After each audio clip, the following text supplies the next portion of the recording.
Happy Monday, everybody, and welcome to Houston Life. Glad to have you with us. I'm Derek Shore. And I'm Courtney Savala, along with Tex, who's definitely a fluffy puppy today. I think he's been out rolling in the mud. I think so. I saw him earlier. I posted this story on Instagram, got into some paper, shredded, and I followed the paper trail to see what was happening. And there he was with this little dragon. Oh, stuffed animal. So innocent, I know. He's like, who, me? What? I did what? I know. He's so cute.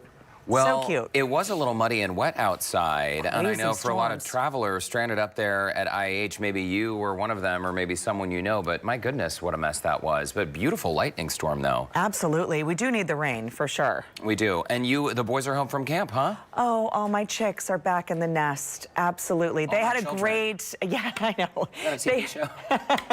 They had a great time at camp. Orlando and I had a week of adulting. Every night, you know, we went out to dinner, and it was great. Ooh, Tex. Do not do. Oh, sorry. don't do that on TV. What's happening. Buddy, you're on live TV. And then we had some fun. We did Three Musketeers Saturday at the Alley evening Theater. At the Alley Theater. And I have to tell you guys, please go see it if you haven't yet. It's great for the entire family.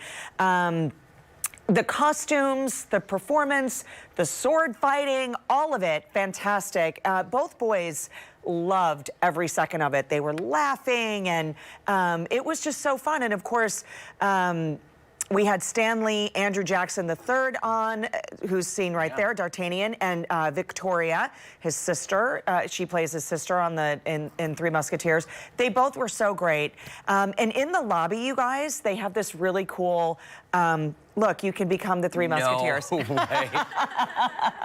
Isn't that fun? Are you sticking your head through a cutout? Yeah, Is that what's happening? And AJ, barely tall enough to fit his face in there. And there's Orlando. There's Orlando. You Yes. all look very convincing. Right? You do. I feel like we were. And also, just another happy Father's Day to Orlando. My rock in this world. We had such a great day. We made breakfast for him yesterday. And a true example for our boys. And I have to tell you, he does it all, people, with a smile. He's a really great hands-on dad. You know, That's awesome. The coach, he's, you know, he's got to live with me, so. Which would be so much fun. Well, happy Father's Day. Yeah. And by the way, happy Father's Day to all the moms out there who married deadbeats and had to raise their kids on their own. Absolutely. There are a lot of those, too. There's some of those out there. They get both cards, the Mother's Day card and the Father's dad Day. card. I know, exactly. I'm just going to make sure Tex is not eating the flowers here. Sorry. I'm like the worried dad here. Our weekend was sort of a whirlwind. You know, Friday after work, we had a good time here at Channel 2, a little dance party in the studio, and then I went to the City Book party that was at Clay. They did a party called the Sexy Party. I'm not sure why they invited us, but that was a good time. I know, I didn't get that invite. It was, don't worry, we have some video of it. A beautiful space, really good time, fun running into friends. Later that night, we ended up at the Rustic to celebrate our friend Aaron's birthday. Aaron works here at Channel 2. And then we made our way over to Austin. You know, they have something called the Waller Park Conservancy in Austin, and they do something called Rainbow on the River. It's sort of like mini Pride celebration. Beautiful. It was so much fun. There were activities for the kids during the day, drag queen story time and food and all of that. And then in the evening, look at this. Just a great. There's Janet Jackson. I know, very convincing, it's nasty. Right? It was honestly, it was such a good time. How fun! And just a reminder for us that how much we love Austin. Yesterday we went out to the lake. It's such a short drive. It's so easy. Yeah, I want to go every day. I know. Beautiful out there. Super fun. By the way, speaking of all the Pride stuff, events you did in Austin, big Pride event coming up this weekend, right? Well, yeah, Pride is happening in Houston, and on Friday night at Discovery Green, there's something called Rainbow on the Green. And there's a drag queen named Chad Michaels who looks exactly like Cher. I mean, you would think that he is Cher. It's so incredible.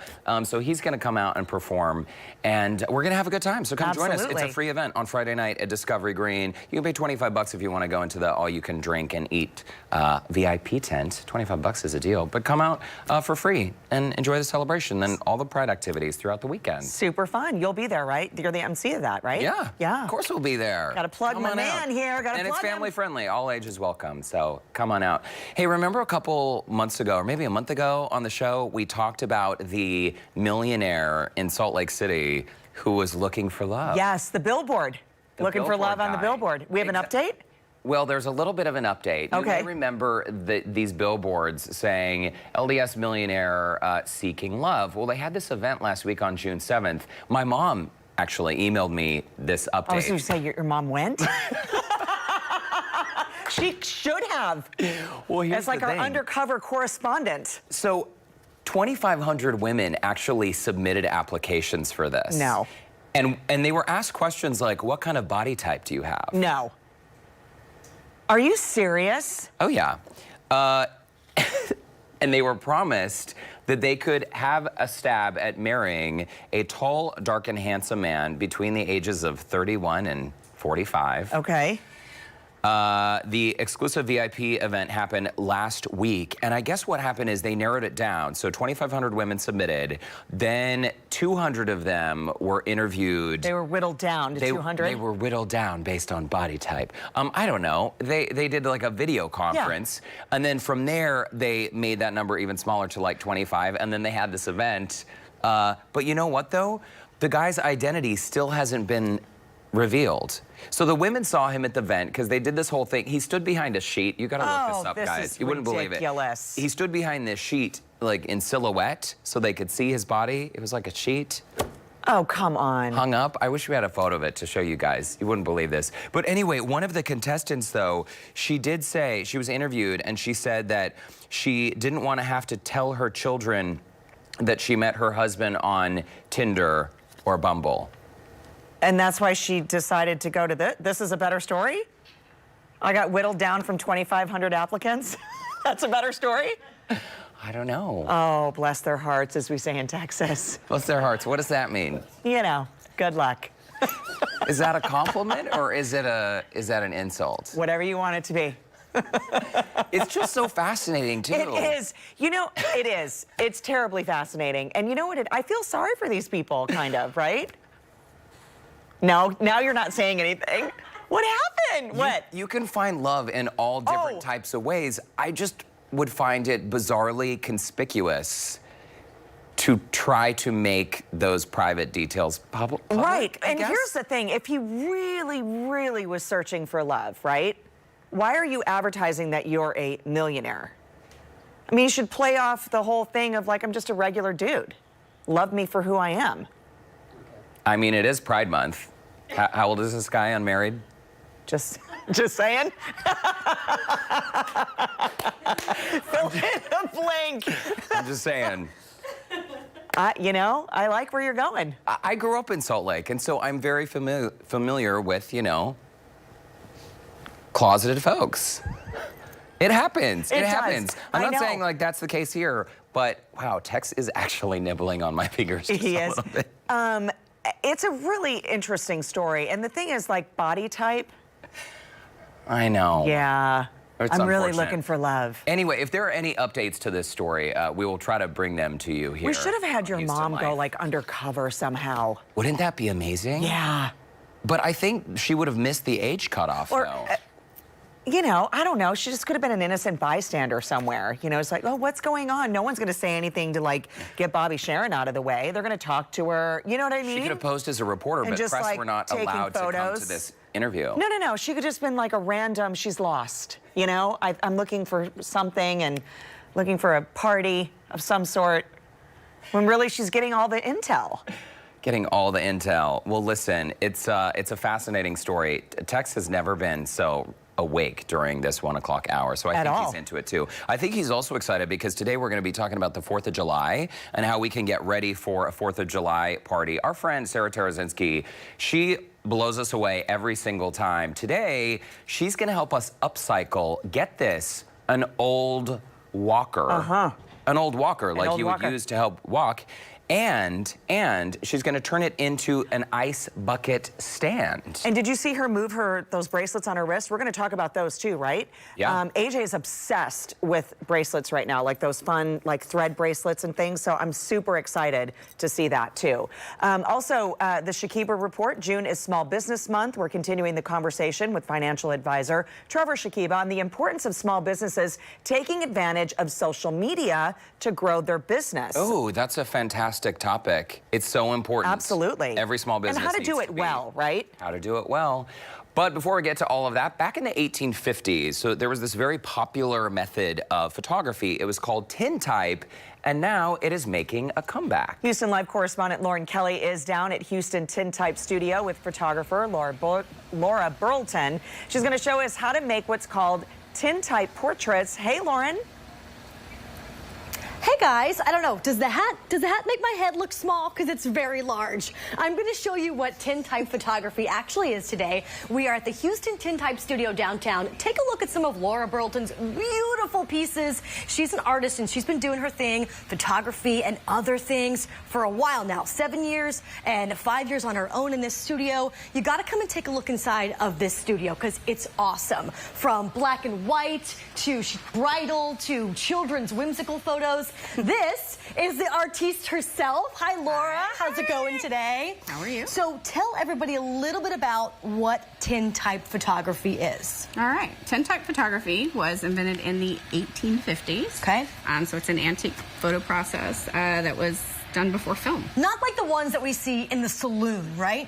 Maybe? Kind of maybe, yeah. Okay. All right. All right. Yeah, no, for sure. And I make all the chemistry myself for this. It has to be, it can't be purchased. Okay. So it's like collodion, ether, lots of other toxic stuff. You don't have to be a scientist, but you do have to be well practiced in this field. Yeah, for sure. And there's a little care should go into it. Cyanide used to be used to fix the photos cyanide. too, so Probably not anymore. Not anymore, Okay, no. thank goodness. All right. All right. So this is the camera. Okay, this is the camera we're going to be using. And we've already gotten our film ready to go. I'm going to sit down for you. You're going to take my photo, and we're going to see how this actually is going to work. Absolutely. Okay? So notice the big bright lights. Big bright lights are always fun with lighting. So, right. Okay, Miss Laura, tell me when to smile. We're going to get you in focus. Okay. And you're good. Awesome. Everything's upside down and backwards. That's how old cameras work. All right. You ready for this? I think so. All right. Put the film in. Okay. And I'm going to count for you. Okay. 1, 2, 3. Oh my gosh. I know how they've said like old-time photos actually produce heat. That was so hot. I feel like I just had a hot flash right now. Right. Did it come out okay?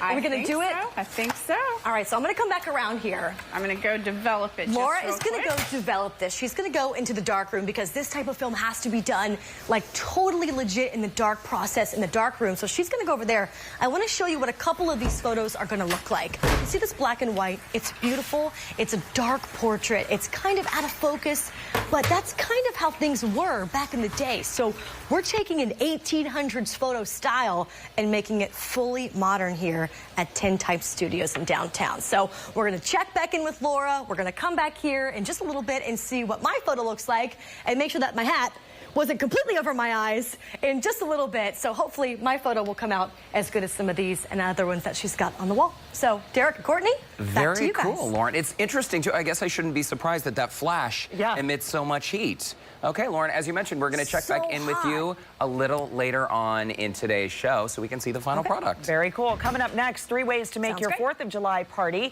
go off with a bang, including how to make a festive bucket stand out of this. Take an old walker and make a bucket stand. We'll be right back.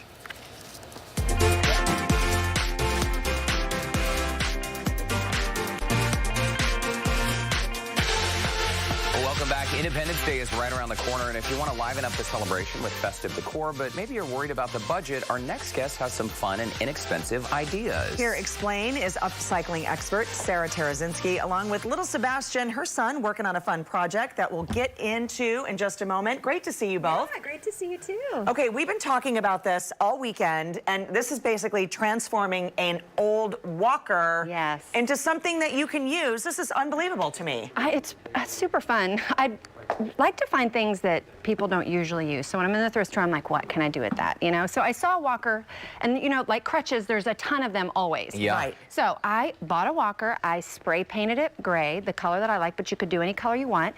And these were old metal buckets that I got secondhand. I used duct tape, you guys, to attach the handles to the undersides of the walker, and then loaded it with beverages.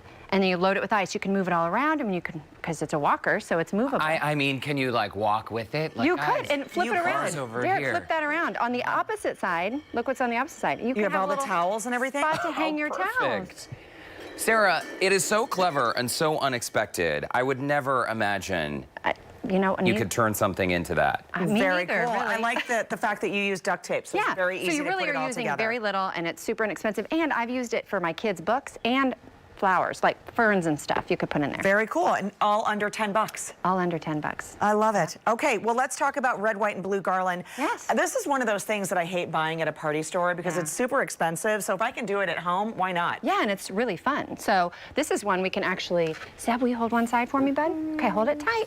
And then we'll let Miss Courtney hold the other. Or Okay. Derek can hold the other. Sure. So basically, we've got these tablecloths. You guys know these tablecloths, right? These plastic tablecloths. Okay. And this is a great way to upcycle them. Or just, you can get them cheap at the dollar store. Yeah. So do you want to cut a strip? Okay. You would cut one. You just leave it folded to make these. But am I cutting all the way through? Yeah, cut all the way through. And then when you get it cut all the way through, you kind of pull it out in a strip and you cut it in half.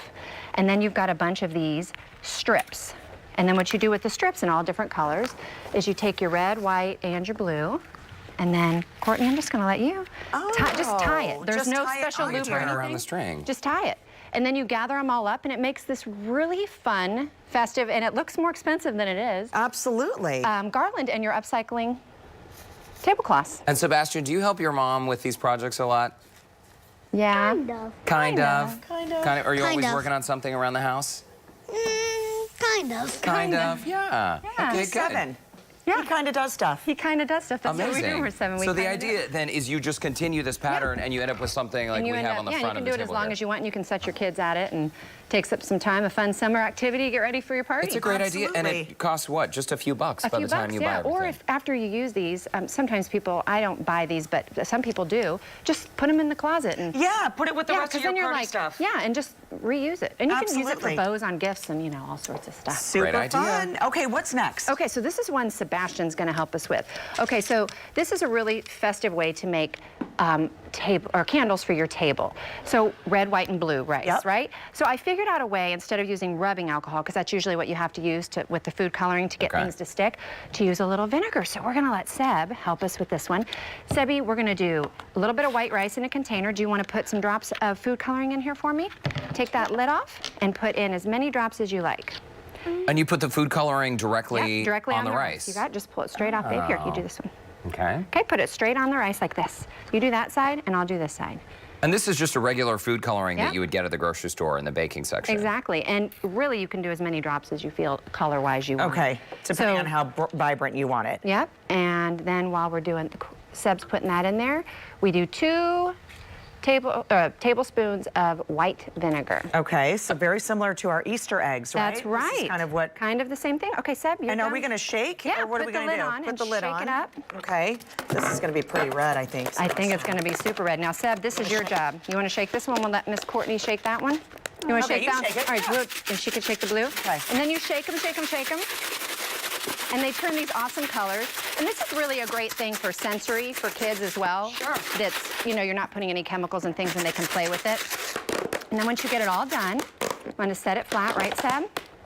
Then we open it that. up. There you go. And then you put this outside. I just put mine outside for an hour and they dry. Oh, good job, Ooh, buddy. great job on the Whoa, color. that's like way better than the red I did. That's good. And look how evenly distributed the color is. Yeah. So the white vinegar, as you mentioned, that's the key. That's to the key. ensuring And all when the you rice touch gets it, coated. look, it doesn't get on your fingers. Oh, it's already dry. The rice Yeah. will, but you can play with it and you don't have to worry about your kids being all, yeah. And then you just put your, layer it in the glasses, and then what do we put our little votive on top? I Fun? love it. Super cute. Okay. A great Okay, idea. so this next one is really cool. My youngest son is totally into like the thread bracelets. Okay. Is that what you have here? Yeah, so he would totally dig this. Okay, so these are guitar strings. Put that out there so everyone can see. So I saw these really great circle bracelets and I was like, okay, how can we do this? So Really pretty. if you go to Guitar Center and ask them for guitar strings, they will give you upcycled old strings. They have a box of them. They do? At least they did for me. So, I mean, you know, they have them in the back, and if you ask for them, you'll get them. So you take it in your fingers and you make a little loop, and all you have to do is hold on to that little piece right there, whatever size circle you want, and you want to go in and out, and in and out. All the way around. All the way around. So that'll take a little bit of time. It takes a little bit of time, but when you're all done, it ends up looking like this. Ah, This little guy very right cool. here. So then what you do with that, one of you guys have that? How do you tie off the ends, or do you? You just You sort don't. of- You just feed it You all just the way weave it through. And any extra that you have, you can take your Just- little clippers and just do a little snip on the extra wire, and then it kind of all lays nice and flat. And then Very you take cool. your strings. You want to hand the strings to him, Seb? Already did. You did. They got plenty. Okay, cool. Oh, awesome. So then you take Thanks, your buddy. strings and you put them underneath the loop, like kind of like that little knot that we did for tutus, and you just feed it. Oh, Okay. I see. Yeah, you put both through, and then it feeds right through to make this little knot. And then you could do you one can on the attach other it. side And on as the well. other side, you can use any colors you want. That doesn't have to be 4th of July colors, but this is also a really fun thing, maybe for the older kids his age and up, because the guitar strings can be a little pointy. Okay. And then you just tie them on your wrist, guys. You can stack them up, and I think they look pretty cool. Look at Very that. cool. Isn't that cool? folks. Very, very cool. Nobody will know that you didn't pay a lot of money at a little boutique for Exactly. something like that. Sarah, you always have such great ideas. Sebastian, thanks so much for coming and hanging out. Yeah. Can you say thank Yeah, you? Perfect. He's got the hang of it. He's got the mic. He's ready. He's a Great to see professional. you. Very, very nice. And as always, if you would like to connect with Sarah, you can visit the Scene on Houston Life section of our website. And later in today's show, we're sitting down with a local pop and R&B singer, Ashley Toman. We're going to ask her how it felt to work with legendary singer Shaka Khan. That is very cool. And coming up next on the Shakiba Report, the importance of small businesses developing a daily social media routine to gain more customers. We will be right back.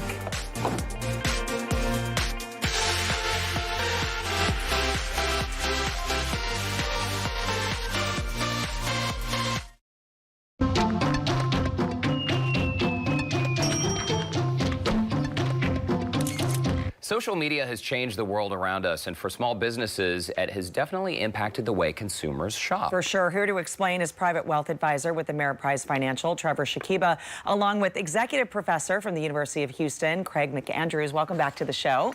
Great to see both of you. Let's just jump right in and talk about why social media is winning when it comes to basically small businesses. About 88% of buyers, you say, do their research online. I find that very believable. Yeah, and that's a stunning statistic, at least in my opinion, more so than what I thought. And that's why my first point is social media is winning. So for those out there that think that social media is a fad and it's going to go away, I think you got to reevaluate. Look, it is here, and just like that statistic shows, it is critical. So a couple other things here is that in the advertising world, more money is being spent on social media and those platforms than traditional media. And finally, online reviews are critical. And so this, I have a great example of this. For Father's Day on Sunday, Christina gave me these fantastic socks. I don't know if you can Wait, see hold them them here. up a little higher. Those are amazing. They have Trevor's kids and the dog on them. Yeah, so how this came about is it was on a social media platform. She thought it would be great. She got them. Then I shared it because I thought it was hilarious. And then you can see how that starts to compound. So social media is winning. You got to figure out how to leverage it. I have seen that post on Facebook. I have. I mean, the ad for them. Yeah. That's amazing. Yeah. Okay, let's talk about networks, because a business network is different than a social network. And this is where a lot of people get into trouble, Craig, you say. Yeah, this is when you think about building our own social networks, normally we look for one, who do I know? Do I know them? Am I familiar with them? Or the second thing we look for is, who do they know that I know for a comfort level? Right. But that's exactly the opposite of how we should be thinking about our business networks. It's primarily designed to connect with people who have expertise in an industry, who can have influence in an industry, and who ultimately can either potentially be a customer down the road or a supplier. And so really you have to think about your social network from a business standpoint differently than the personal one that you're used to. And quantity really is important. Where normally you think quality, quantity when it comes to building your network is really important from a business standpoint. One of the rules we like to recommend to folks is just kind of this rule of 3, is if you can expand your connections, primarily on platforms like LinkedIn, at least 3 per day, over time, you can build a really significant network of people that at some point in time might create value for you and your business. It's very interesting. Also, Trevor, you say expand expertise. So you want to basically become that sort of valued, respected resource. Yeah, you want to be the authority, if you will, the expert. And so people are interested in you. Here's the first thing. They're interested in you. So, you know, sharing pictures of what you're eating at lunch, maybe not the best strategy, right? Right. But another key point here is you want to bring value. So a lot of people will think, here's what I know, I'm going to hold that information until someone pays me for it. It's actually deliver content, deliver value first, become the authority, and then you're going to start driving people to you. Interesting, and that sort of goes along with my next question for you, Craig. You want to reach your customers not by doing the hard sell, right, but really educating, informing them, encouraging them to learn something new. Yeah, those two words that you mentioned are the words. Educate and inform. Because when people engage in social platforms, I mean, they're looking for information. They're shopping for something. They're trying to understand a particular category or a product. You know, I spent a lot of years in the home furnishings industry in the mattress space. Well, most people don't know how to buy one. And so those folks who are helping people understand, here's how you could look at this product, or here's a particular service that might provide some value, those are the ones who are gaining distinct advantage with folks, as opposed to, hey, here's our current promotion, come buy this. That people don't want to do that when it comes to engaging online. They're trying to learn before they make their decisions. And I think just expanding on that just a little bit, Craig, because I feel like it's a slippery slope on social media and business, because sometimes some of these posts, and I think we've all seen them, received them, or friends, it becomes white noise, because it becomes this, I'm selling this, I'm selling this, I'm selling this, and it sort of feels like, I don't want to know what you're selling. I don't. Is that kind of, you really want to be careful of what you're posting and how you're posting? Yeah, your phrase white noise is a perfect phrase because nobody pays attention to it. They, you know, if you think about what you can do with your thumb as you move across the screens, you blow right past those types of offers or posts. But ones that you see from somebody who has a perceived expertise in an area that can give you a little bit of information. You know, we talk about inform. Sometimes there are events or activities that are happening inside a marketplace that somebody might be able to point out to their customer base. Hey, guess what? This event is coming up. You may want to attend because you're going to have an opportunity to see all types of products or all types of service. And guys, how important is frequency? I mean, should there really be a routine and a pattern for how often posts are being made? Yeah, so the answer there is absolutely yes. It is critical. Much more important to do a little bit every day as opposed to doing 3 hours one day. Plus, you'll lose your mind if you do 3 hours on social media every day. So I think the key here is post, connect and engage. And if you can do it with video, that's gonna go a lot further than just a bunch of words. So I don't know, would you agree with that? Yeah, no, video for sure is one of the most significant growing mediums in which you engage people. But we use a term at the University of Houston, this digital voicemail, which is anything that you connect, that you like, that you share, or you comment. I mean, those are really the 4 ways in which you engage from a social platform standpoint. And so if you can do a little bit of that on a daily basis, you'll find that you will expand your connections, but at the same time, you expand your position as authoritative and interested in providing information that's best for the end user versus best for yourself. I feel like we could spend an entire hour on this topic alone. You guys have got to come back. Craig, thanks so much for stopping by. Great to meet you. Trevor, good to see you. As always, if you would like to connect with Craig, you can visit the website listed right there on the bottom of your screen. And if you'd like more info on financial planning or to schedule your complimentary initial consultation with Trevor and the Shakiba Group, you can call 281-724-9917 or visit their website, theshakibagroup.com. And coming up earlier, Houston Live correspondent Lauren Kelly got her portrait taken at Houston Tintype Studios with a technique popular dating back to the 1850s called tintype. Yeah, so Lauren, oh wow, someone turned out the lights, but I'm assuming that's so you can develop the photo? If you've ever seen in the movies, you've always seen the dark room, the red room, where the film comes to actually get developed. That is what we're doing right here with Laura Burleton. She's the photographer, and we're going to take my photo, we're going to develop it, and then we're going to show you guys all the goodness of what's coming out of it. Coming up next on Houston Life. Don't move.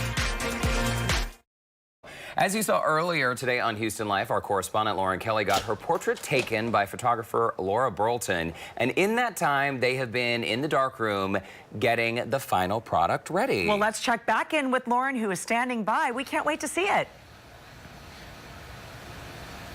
I'm trying to cool off a little bit from the heat of that flash because Laura warned me. She said it was going to be warm, but it was legit a hot flash I just got with that old-time camera. But I'm so excited to see these results. We're here at Houston Tintype Studio. It's downtown. Now, we're going to put this in to what? What is this going into? This is a fixer, which used to be cyanide, but I use something a little more modern now. Okay, that's good. Yeah. So we're going to see this develop literally right before our eyes. Okay, let's focus in and see. Oh my gosh, it's so fast. I'm used to taking my photos and printing them from a digital photo on my camera or my phone. I'm not used to actually seeing film and flashes in the darkroom. Look at that, you guys. It's coming out so clear. I feel so knowledgeable knowing how they used to do it now in the 1800s. So that is what we call tintype photography, huh? Yes, ma'am. So you do this here at the studio, lauraburleton.com for more information. You do kids, you do weddings? Kids, weddings, all the things. All and the things. Does everybody kind of come and set up right here in the studio? Yeah. And I also shoot on location as well. So Okay. sometimes I'll do a tintype photo booth. And Oh, a tintype photo booth. That'd be a great wedding idea. Yeah. Or is that too hard to bring? No, it's all all the good. chemicals, the chemist on the set. Yeah. All right, let's take a look one more time. I just want to show you what it went from. Just a short amount of time. That's so cool. It was literally like 5 minutes. Yeah. And we came back and boom. Now, is that specifically the color it's always going to be? Do you do like a black on black or a black on white only? What are the options? Generally, it's this color. So it's the substrate is black. So those are your blacks, and then the silver makes the light colors on. Now, do you need to hang this up to dry, or when we take it out, will it be ready to go? I will take it out. I have to actually wash it for a Okay. little bit, and then I put it on a hot plate to dry it, and then I varnish it. Hot plate, hot flash, hot plate. Yep. Well, Laura All the heat. Burleton, thank you so much. This has been such a great experience. Houston Tintype Studio. We're in downtown, lauraburleton.com. She's a pro, you guys. Come and have your picture taken. The hot flash is totally worth it. Derek and Courtney, I know you guys would love this. You got to come So down cool here to sometime. see it all Back to you develop guys. right in front of our eyes, and especially for the little ones who have no idea what we're talking about. It talks about developing film. It is a fantastic experience as well. It takes me back to my high school days. I took a photography class. Oh, yeah? Very nice. Yeah. Maybe we should do a segment sometime. Lauren, that is very, very cool. And that photo turned out very nicely as well. If you could just sign it and send it our way, Thank you. we'll hang it up. Thank you. Absolutely. All right, and for more info on Houston Tintype Studio, you can visit our website, houstonlife.tv. And coming up after the break, guys, we're talking to a local singer, Ashley Toman. That's right, and I hear she might even stick around to perform. We'll find out right after this.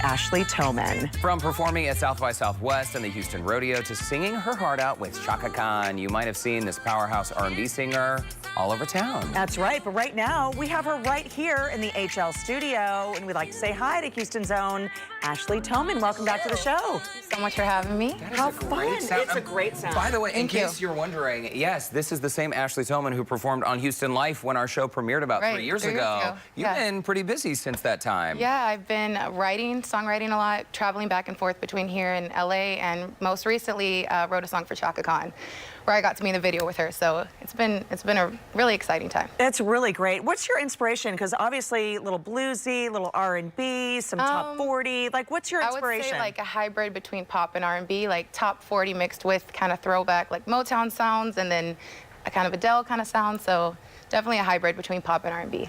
And the live performances, I'm assuming, are completely different than when you're in the studio. Yeah, When you're in the studio, are you super relaxed? Like, is it low-key chill? You're wearing a hoodie and jeans and a baseball cap? Completely different. I feel like there's different me's. There's me when I'm performing, there's me when I'm writing for other people, and then there's me when I'm writing for myself. So I actually just dropped a song called Thank You for Nothing, and that actually got 157 plays on top 40 FM radio. So pushing my own stuff too. So kind of doing a little bit of everything right now, music-wise. That is so fantastic. You've also performed at the Houston Livestock Show and Rodeo. I mean, just a little concert thing going Right. on there, right? I mean, That's what was been- that like? Oh, that was a couple years ago, but that's just Still, one of the though, events that's that pretty we did. amazing. Yeah, so. Talk to us a little bit about how important family is to you, because I know that family's here and involve Yes. mom and dad My there. mom and dad are here today. My family, they're amazingly supportive of me. My dad and his whole family, they're singers. My dad opened for the Everly Brothers when he was 5, and they all sing, and my brother's a professional drummer in Austin, and then I'd say my mom's kind of like the glue that holds us all together. Very Music supportive. is in your DNA. I'm Yes. sure they're very, very proud of you. Yes. Well, let's talk about your single. Yeah. Sorry, Thank You for Nothing, Thank You for produced by Nothing. Houston native and Grammy-nominated Chris Dave. Chris Davis, shout out to Chris Davis. He's the main producer that I work with. The song got, like I said, 157 radio spins in 3 markets, and hopefully, you know, it'll keep going. So. Is there a bucket list item for you? Is there someone out there, an artist, who you really, really are dying to collaborate with? I would say Adele or Sam Smith, and currently Yeba. I don't know if you've heard of Yeba, but she's a new soulful artist. I'd love to write for her. So those are goals of mine. So we'll see. It's so great. Well, and tell us a little bit about the song, more about the song you're going to sing for us today. Thank You for Nothing. Really, it was just kind of a mood in terms of like relationships. I was like, I want to write something that's really like sassy, but like upbeat. That's my sound. That's that kind of like eclectic, like soulful pop mixed with almost like a, I don't know. You'd have to hear the song, but yeah. Okay, well, I think we are, right? Yeah, You ready to about to- perform? about to 'Cause- perform it. Yeah, no more talking. Let's And just hear you You're sing. not nervous at all, right? No, I'm good. This is your family. Houston's This your is your family. Go stage. for it, Ashley. Take it away. Thank you so much. Thanks so much for being here. Thank you. Let me talk to you. You kept on messing with my mood. You played yourself and made me play the fool. You love to play these games, but you hate the rules. Fell for your love, I was tripping over you. Now that we're through, I can't deny sometimes I want you, but then I remember you. All the stuff you put me through. I wrote for you, but you hurt me. I tried to do, but you know you don't deserve me. Thank you, thank you, thank you for nothing. I wrote for you, but you hurt me. Maybe you think that I'm blunt and rude. Try to knock me down, but I'm still making moves. Did me so dirty, left me confused. Figure you out, I know I'll never lose. Now that we're through, I can't deny sometimes I want you, but then I remember you and all the stuff you put me through. I wrote for you, but you hurt me. I tried to do, but you know you don't deserve me. Thank you, thank you, thank you for nothing. I wrote for you, but you hurt me. Haley Dolan. Way to go, girl. So glad to have you here on Houston Live. For more on how to find Ashley and her music, visit the Scene on Houston Live section of our website. Fantastic. Thank you so much. I think you could give Megan Trainor a run for her money. I really do think She's you another could. person I love to write for. Yeah. Goals. Okay, put it out there. You Yes. never know. Plant that seed. Come back and see us Sure. anytime. Thank you Ashley. so Great much. to see you. Thank you. Coming up after the break, they are known for quick meals without cutting corners, but Wendy's, did you know they are also doing some pretty big things in the community? We'll tell you all about it right after this.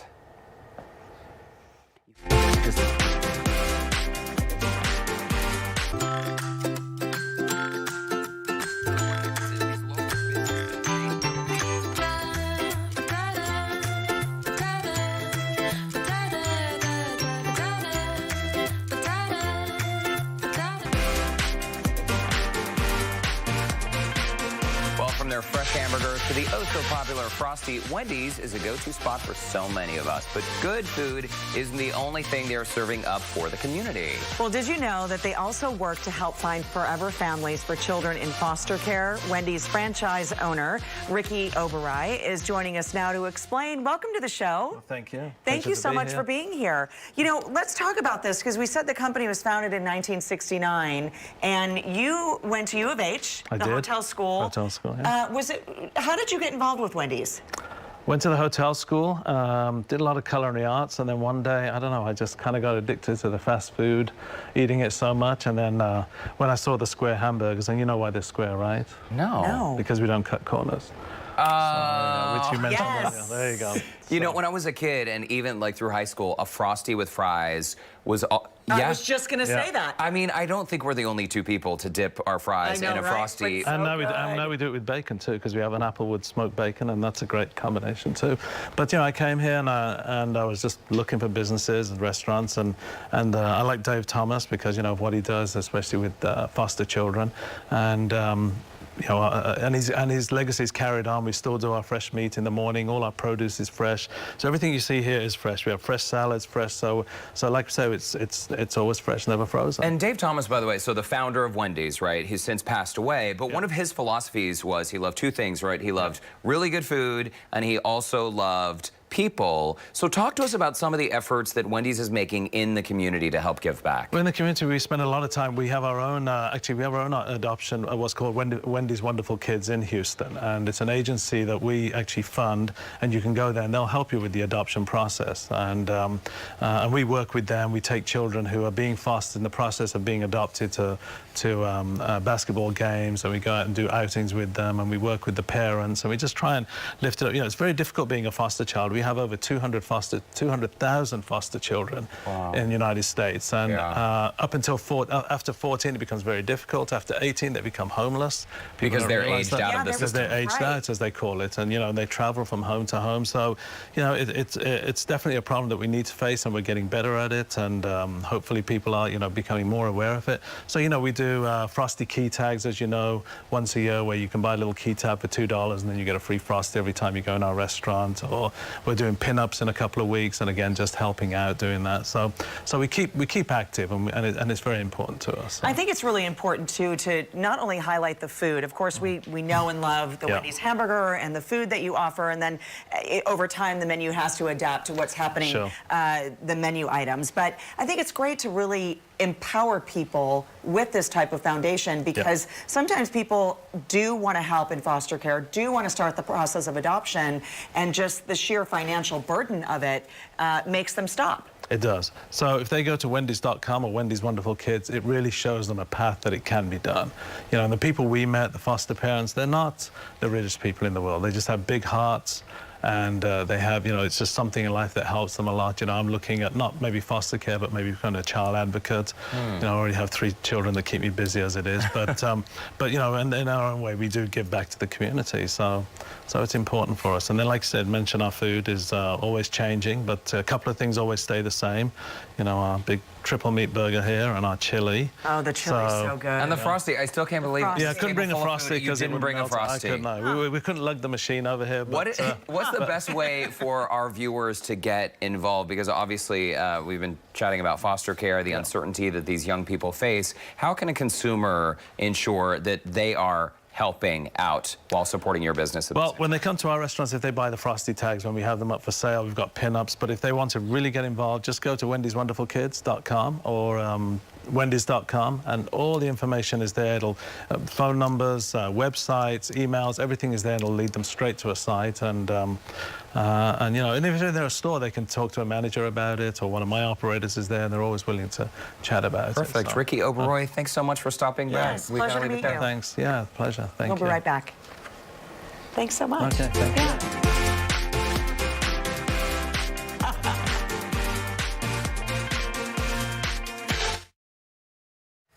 Coming up tomorrow on Houston Live, get this, CBD oil, but for pets. What? It is a thing. What you should consider if you are thinking about using CBD products on your pets. Dr. Jennifer Hennessy, she's a veterinarian. She'll explain what pet parents should know before jumping off the bridge. Very interesting. Or jumping on board, rather. What did you just say? I don't know. Oh my gosh. It's Monday. Okay, travel with Gabe Saglier. He's going to have the top deals on wellness destinations. Do you think one time he could take us with him? Oh, I would love that. And folks, if you think it's too late to book your summer travel, that is not true. Not true. A ton of deals to be had. Hey, listen, happy Monday. Yeah, we'll see you back tomorrow. Enjoy the week. Or just look at that.